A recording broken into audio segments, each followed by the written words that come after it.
First boss from Dragon Soul is Mortchok. I didn't make a guide for him cause he was kinda easy. If you wanna see Mortchok, check my website. This guide is for Zone Oz, the second boss. A bit more challenging, but not that difficult. Main concept of the fight. You've got two groups, one ranged, one melee. 4 healers in melee group, 2 on the ranged. These two groups bounce a shadow sphere between them during phase 1. The shadow sphere must not reach the wall. The shadow sphere explodes each time it bounces. Damage from the explosion is shared by those closest to it.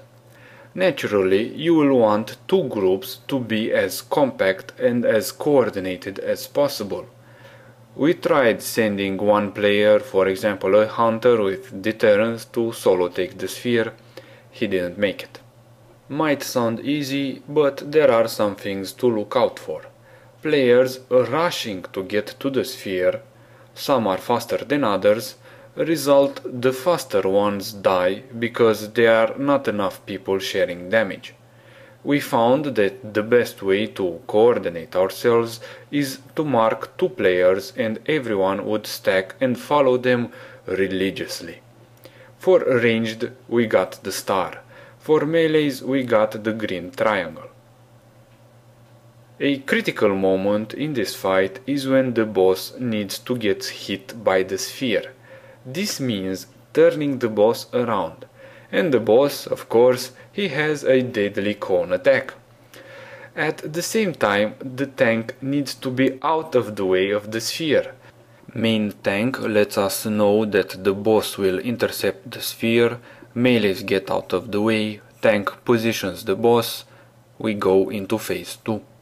How do you know when the boss should take the sphere? 4-5 bounces should be fine, but you really wanna look out for his debuff. Doesn't matter what it's called, you just have to have him hit a sphere before the debuff runs out. That's the critical debuff right there. It increases damage taken by the boss. You must never let that drop. In the end, in our kill he reached about 18 stacks. Speaking about debuffs, we can't discriminate. Everybody has to have a debuff, and so players get one as well. The debuff that players get causes dot damage and it should be dispelled. When dispelled, the player takes 70k damage. Now imagine dispelling a player right after or just before a sphere reaches your group. The combined damage kills him. Additionally, when a player gets dispelled, he explodes and bounces. Now again, imagine how he bounces into a sphere, causing the sphere to explode and killing himself and others.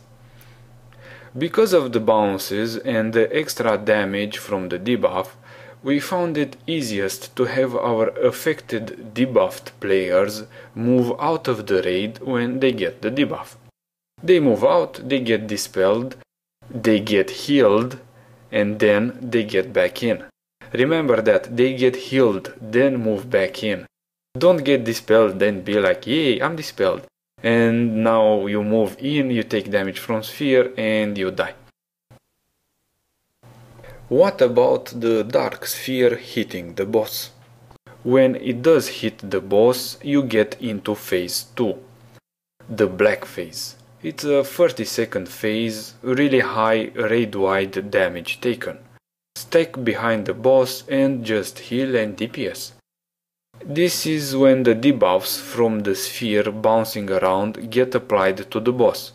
Have raid-wide defensive cooldowns lined up for around 3 phases. Use Bloodlust Heroism on the 3rd or 4th black phase.